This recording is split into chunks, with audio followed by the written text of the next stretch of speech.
Hi friends, ఈరోజు egg rice చేసి చూపిస్తాను మీకు. 2 మినిట్స్లో ఎగ్ రైస్.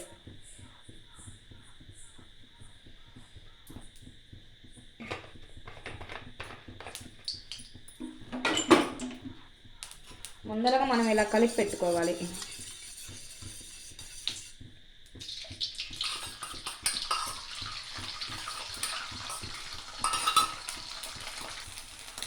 ఇగో ఇలా అయ్యిందండి.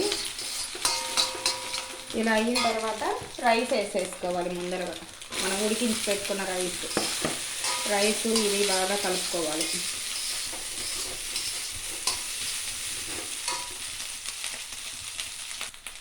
ఇలా బాగా కలుపుకున్న తర్వాత స్టవ్ మీడియంలో పెట్టుకొని దీంట్లోకి మనకి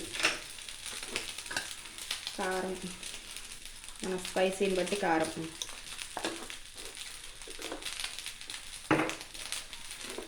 కొంచెం పసుపు, కొంచెం లైట్గా మన రుచికి తగినంత salt,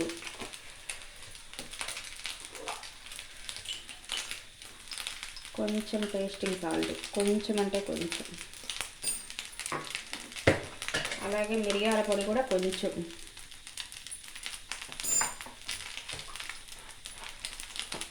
soya sauce 1 table spoon soya sauce.